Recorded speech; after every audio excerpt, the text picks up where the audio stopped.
Hatil manese garashiratte Osuma mararo jajjabatti gatte Kanduam gatame muddiste kanani Uruni jakenya atinuf kanani Midamu sabake jalattu Markadina keessa attilaltu Jalalli sifinna gara keenya Armadoonu baaste keenya Arrasmu bilaani dhimma keenya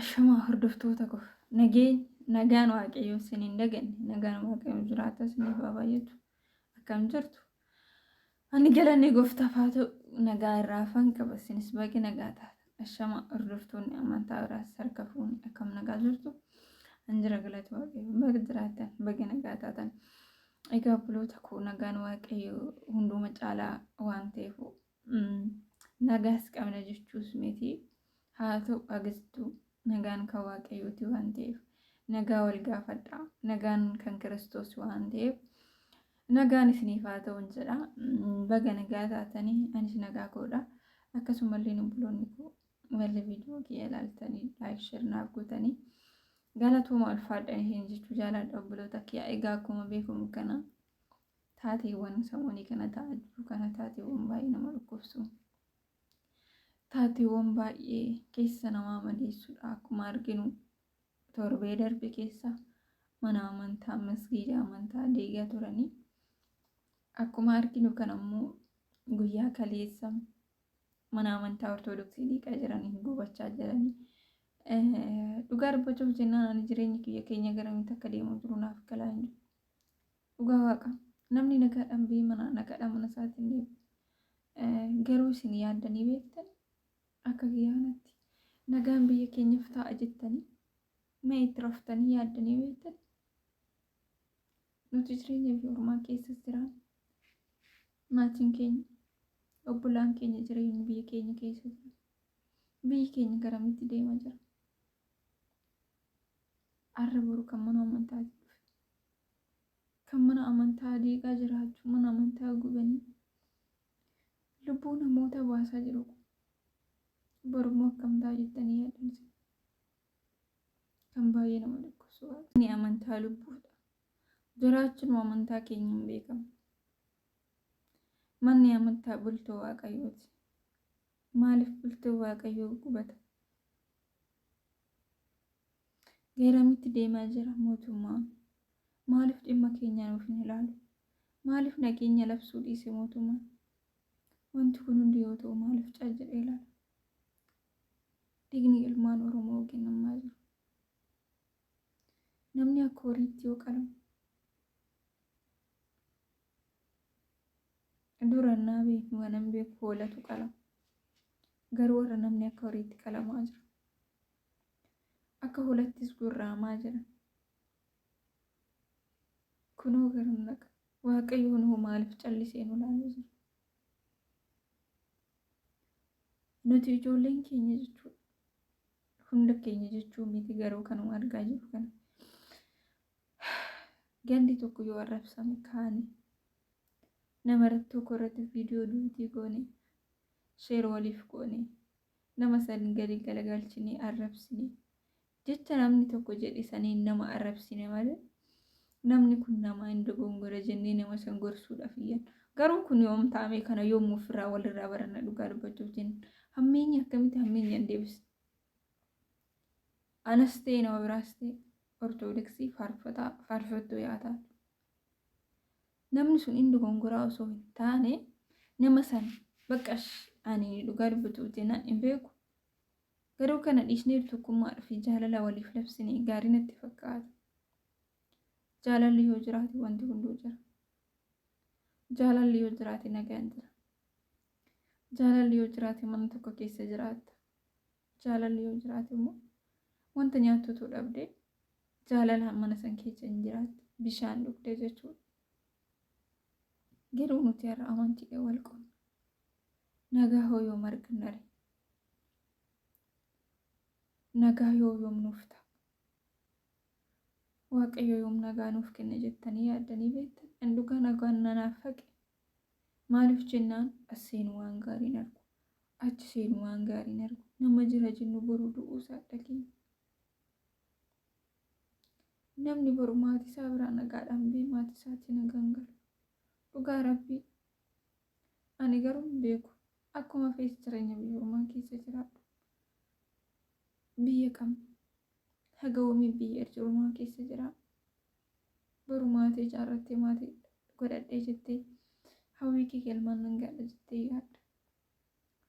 Isaa bakkanaan hawwiin wannaa keenya wanta galma ga'uunatti fakkaatu.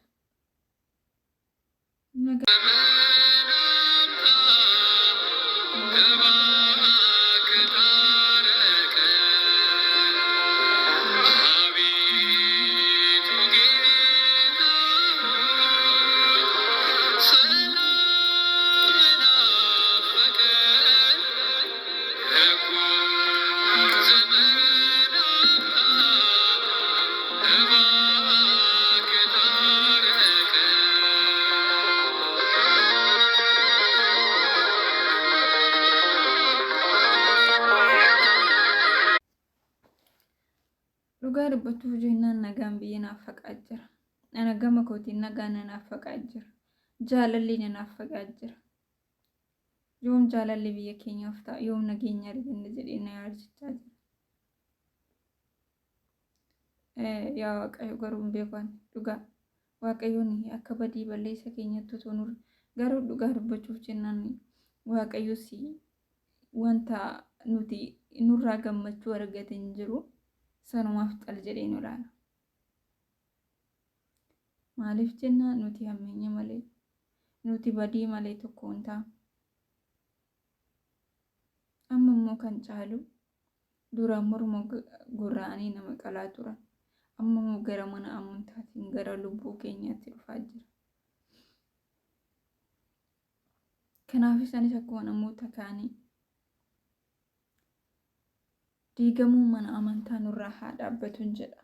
Anis akka nama tokkotti jechuudha. Diigamuu mana amantaa keenya nurraa haa dhaabbatu.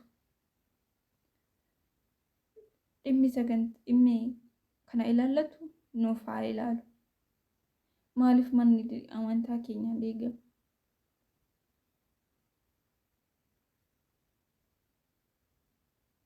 Amantaan keenya lubbuudha. Nuti amantaadhaan jiraachaa jirra. Utuu amantaa hin jiraanne jireenyi keenya iyyuu hin beekamu. Kanaaf obboloota koo ani akka yaada kiyyaatti tokko taanee Waaqayyoon haa kadhannu. Hammeenya of keessaa baasnee jaalala labsinu. Guyyaa tokko immoo Waaqayyoon nu yaadata. Nageenyas immoo nuuf kenna jedhee nan abdadha.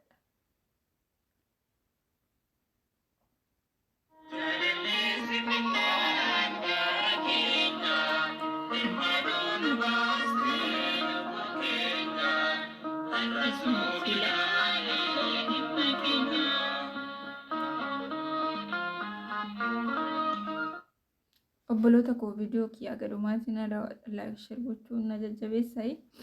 Waaqayyoon immoo koottanis akka nama tokkotti manni diigamuu mana amantaa nurraa dhaabbatu, diigamuu mana amantaa keenya nurraa dhaabbatu, mootummaan dhimma keenya nuuf haa ilaalu, mana amantaa keenya akka nu jalaa diiguu hin barbaannu, nageenya nu laalafsu, tokkummaa nuuf haa kennu.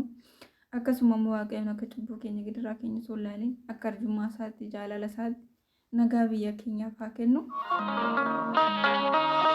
Jaalalaaf jecha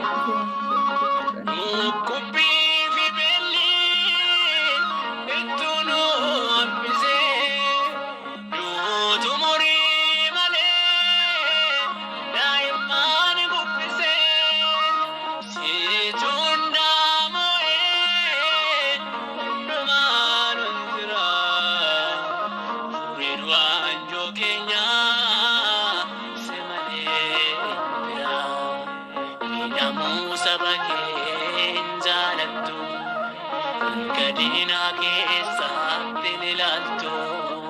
Jaalalli si finnaan gaara keenya birmaduu nu baaste lubbuu keenya arras nuuf ilaali dhimma keenya.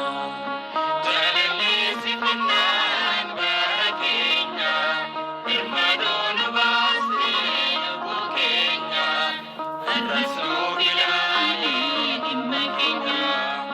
Miidhamuu saba kee